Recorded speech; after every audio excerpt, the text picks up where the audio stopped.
I'm sure you know this, but environmentalist, activist and, of course, Springwatch star Chris Packham has long been at the forefront of climate activism. He openly champions and openly encourages disruptive eco-warriors such as Just Stop Oil and Extinction Rebellion.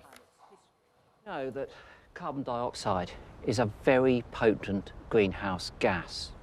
Has the capacity. Well, this is from his new BBC series Earth, and Chris Packham hopes to follow in their footsteps by inspiring fear about climate change, hoping it will wake people up to the climate crisis.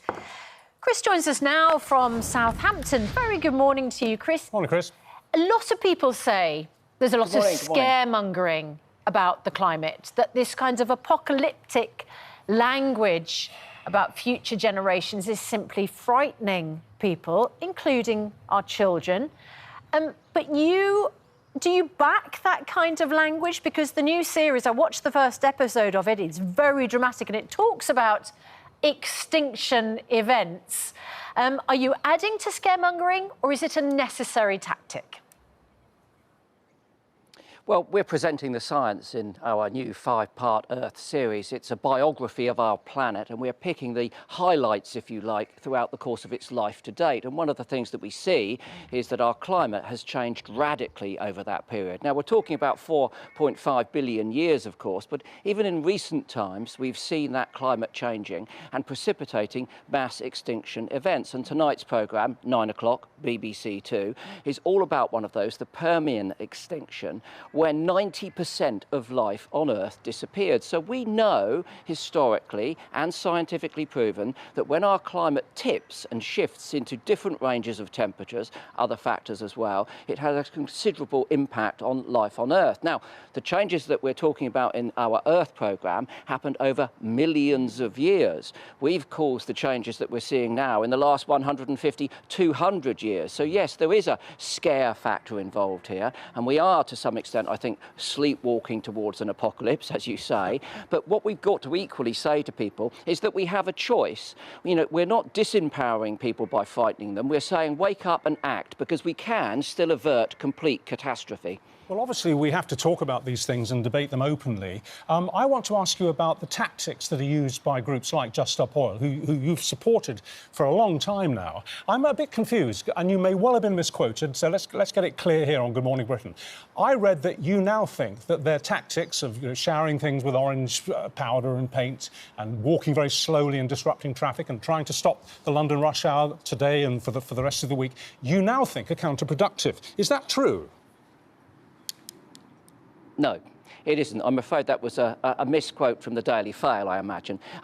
As long as these people are acting peacefully and no one is being harmed, then I think that, you know, they're precipitating conversations like the one that we're having now. And what these people and all of us are asking, in fact, is a transition away from the exploitation and exploration for further use of fossil fuels. And there's no ambiguity about the fact that that's where we need to go. You know, the UN are telling us that. The government's own Climate Change Committee have published a report which is telling us that this is an extremely urgent move to make. So as long as they're peaceful and precipitating conversations like ours, keeping it in the forefront of media, which is very, very difficult to do because there's so much competition for airtime, as you well know, then I think those tactics are valid. And after all, even when they're disrupting, you know, games of tennis, just a game, I might add, no damage was done to the court, no damage was done to anything else. And in London, let's be very clear, I've been filming these protests for some time. Ambulances always let through, public transport always let through, cooperation with the police always, when I've seen it, is very good-natured. So this is an important conversation, and at this point in time, no one else is raising it. But are these protests aimed at the right target, Chris? Because in this country, we've pretty much eliminated coal-fired energy from our energy supply mix. We're investing squillions in wind power. If Labour win the next election, they're going to be spending even more on wind farms. Our CO2 emissions, my general agreement, are now per capita at the lowest in the UK since the mid-1850s. But China is burning more and more coal, and next year China will burn more coal to produce power than every other country in the world put together. Why isn't Just Stop Oil, instead of, in a sense, preaching to the converted, because we get it, why aren't they demonstrating outside the Chinese embassy? 2 points there. Firstly, I think you're wrong with respect about what's the achievements that we're seeing in the UK. The Climate Change Committee have said we're not meeting any of our targets. We're talking about opening a new coal mine in Cumbria, and we're still granting licences to explore for more oil and gas. Second point, valid question. Are they targeting the right people? And that's a question that I'm asking them for a forthcoming documentary that I'm making for Channel 4. If the tactics aren't working, do we need to change the tactics? And I think you're right. That's a valid question that any protesters should be constantly asking themselves. Because you did say in the, well, you call it something different, but in the Daily Mail, we've been protesting about the climate for some time and things have got worse.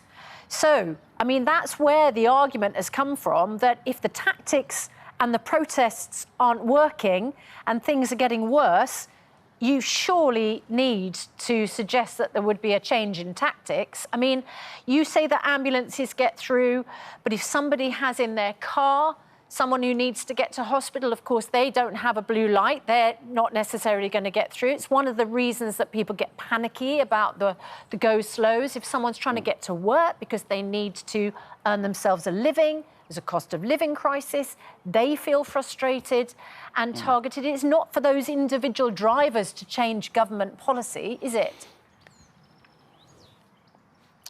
These disruptions are an inconvenience, there's no question about that, and there is a scale of inconvenience, and I appreciate that too. Being late for work is very different from being late to a hospital appointment. Can we just get some perspective and contrast those inconveniences with those that we're seeing in Canada at the moment? It's on fire. Can we contrast that with what's been happening in Southern Europe over the weekend? People being told to stay indoors because there's a threat to their lives through Chris, extreme honestly, temperatures. we were reporting on that this morning. In fact, we're about to go to Laura, and as you know, she does report on that. The point is that the drivers of these cars are not directly responsible for policy, and you, by your own acknowledgement, have suggested that government, or stated, government policy is going backwards. We've just spoken to the Labour Party. They've already U-turned on one of their green pledges. How are these tactics, targeting those drivers and causing an inconvenience, having a positive effect on policy? They've given me and you a platform this morning to talk about the most critical issue in our planet's history and our species' history, as outlined in the programme which starts tonight on BBC Two at 9 o'clock. OK. A five-parter about the biography of our beautiful planet, the one planet that we know of in the universe that's got life on, and we are a remarkable species. We're adaptable, we're intelligent, we're creative, we're imaginative. At this point, we need to really pull it off to make sure that we look after ourselves into the future and we have a healthy, sustainable world for our children. And that's why it's important we have these conversations, and we're having it paradoxically because of Just Stop. Well, Chris, one last very brief quote I want to read to you. This isn't from the Daily Mail, it's from another national newspaper, and it's typical of what most of the papers say on their editorials. It's this. This is last weekend. Talking about Just Stop Oil protesters, quote, they are driven by an arrogant and false belief that they alone care about the environment, while the people affected by their protests must be cured of their complacency and ignorance. That's at the nub of it, isn't it? They're alienating people who otherwise support the argument. I've met the protesters, and I can give you my categorical assurance that they are not arrogant people that believe that everyone else are simply fools to be jammed in traffic. That is certainly not the case. They are scared. They're the canaries in the coal mine, and at some point in the future there will be statues of them in Parliament Square, as there are statues of the suffragettes. That, I believe, is the truth. But as I say, if you want to know why we are so concerned at this point in time about the health and well-being of our planet, then tune in at 9 o'clock to BBC Two for our Earth series. Because I've got to tell you, Susanna, Richard, this is such a marvellous planet. And what our series shows is that we are extraordinarily fortunate to be here as a species. Yes. But this place is very, very fragile. Its history shows that the tiniest little tipping points can throw it into chaos that will last for millions of years. All right, Chris. Now, I'm not saying that that's what might happen now, but I am saying that we really need to look after this place. Yes. Look at it. Look. I mean, do we want to lose this? I don't think so. You make the point lyrically. Chris, thank you very much. And I have to tell you, from the clips that I've seen, I'm really looking forward to your series, Earth. As you say, it's on at 9 o'clock tonight.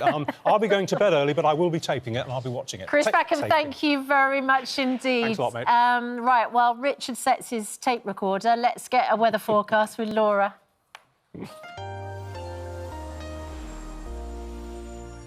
That warm feeling inside.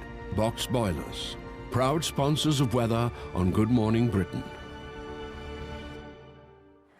I will definitely be watching. And as we were just alluding to there, we have simultaneous heat waves across the world. Record temperatures in China, record temperatures across North America, record heat waves across northern areas of Africa and through the Mediterranean as well. We could set an all-time temperature record in the coming days. It's down to hot air coming up, but cold air trying to meet it. And in between, the jet stream is underneath where we sit. This weekend, we had heavy blustery showers. Today is one of sunshine and showers. And this theme continues all week long. Showers in between those...